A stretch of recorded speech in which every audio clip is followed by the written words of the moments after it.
సమాజంలో living relationships చాలా చూస్తున్నాం. అంటే యంగర్ ఏజ్ రిలేషన్షిప్స్ ఎక్కువ ఉంది. చూస్తున్నాము. అవును. సో ఆఫ్టర్ 50 ప్లస్ తర్వాత సహజీవనం. సో మీకు ఆ థాట్ ఎలా వచ్చింది? సో అసలు ఎందుకు అట్లా? అది ఎలా వచ్చిందంటే అసలు ముందు పెళ్ళి అనేదానికి సోషల్ స్టిగ్మా వల్ల ఈ ఏజ్లో పెళ్ళి అంటే అసలు యాక్సెప్ట్ చెయ్యరు జనం. 60-70 ఏళ్ళు వచ్చిన మగవాడికి మనవరాల వయసు ఉన్న వాళ్ళతో పెళ్ళిళ్ళు అంగీకరిస్తున్నారు కానీ 50 ఏళ్ళు వచ్చిన ఆడదానికి పెళ్ళెందుకు అన్న భావన చాలా మందిలో ఉంది. చాలామంది నన్ను ఇప్పటికీ ప్రశ్నిస్తారు కూడా, 50 ఏళ్ళు వచ్చి పెళ్ళి ఎందుకండి, మన వాళ్ళని ఎత్తి పెళ్ళి ఎందుకండి, అన్నీ ఉడిగిపోయి పెళ్ళి ఎందుకండి అంటారు. పెళ్ళి ఎందుకు అనేది పెళ్ళి కూడా కాదు, యాక్చువల్గా చెప్పాలంటే ఒక తోడు నేడ దాని పేరే అది. తోడు, మనిషికి ఒక మనిషి తోడు. శాశ్వతంగా ఆయనతో పాటు భార్యాభర్తలు తప్ప వేరే వాళ్ళు ఎవరు ఉంటారు? మధ్యలో పుట్టిన పిల్లలు ఉద్యోగాలు వచ్చి వెళ్ళిపోతారు, ఎవరి చోట్లకి వాళ్ళు వెళ్ళిపోతారు, చుట్టాలు ఎవరి బుళ్ళల్లో వాళ్ళు ఉంటారు. భార్యాభర్తలు మాత్రమే ఒక ఇంట్లో కలిసి ఉండగలుగుతారు. ఆ హక్కు కూడా వాళ్ళిద్దరికి మాత్రమే ఉంది.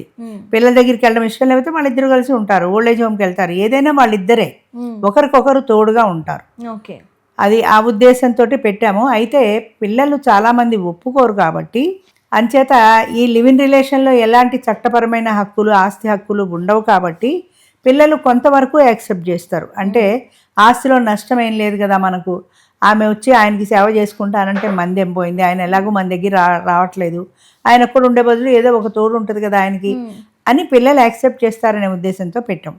అయితే 50 సంవత్సరాల వాళ్ళకి ఎందుకు, యంగ్ జనరేషన్ కదా అంటారు.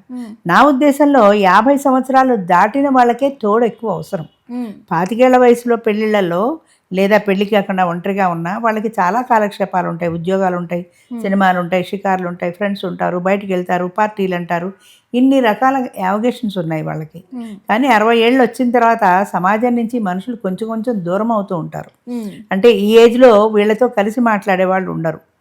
పిల్లలు అందరూ ఎవరి ఊళ్ళకి ఉద్యోగాలకి వాళ్ళు వెళ్ళిపోయి ఉంటారు, మనవాళ్ళు మనవరాళ్ళు వాళ్ళ స్కూళ్ళల్లో వాళ్ళు బిజీ, అంచేత వీళ్ళని పలకరించే దిక్కు ఉండదు. ఈ ఏజ్లో ఎవరో ఒకరితో మాట్లాడుకోవాలనే కోరిక వీళ్ళకు ఉంటుంది, ఎవరితో మాట్లాడతారు? అంచేత వాళ్ళకంటూ ఒక తోడు ఉంటే ఏదో కష్ట సుఖం వాళ్ళల్లో వాళ్ళు మాట్లాడుకుంటూ ఉంటారు, ఒకరికొకరు తోడుగా ఉంటారు. అన్నిటికీ మించి ఒకరి కష్ట సమయంలో ఒకరు ఆదుకుంటారు. అంటే ఆయనకి జ్వరం వచ్చిందనుకో ఆమె చూస్తుంది, ఆయనకి ఏదైనా అనారోగ్యం వచ్చి ఆవిడకి ఏదైనా అనారోగ్యం వచ్చిందనుకో ఆయన దగ్గర ఉండే హాస్పిటల్కి తీసుకెళ్ళగలుగుతాడు. అంచేత ఒకరి కష్ట సుఖాలు ఒకళ్ళు పంచుకోవడానికి తోడు అనేది అవసరం.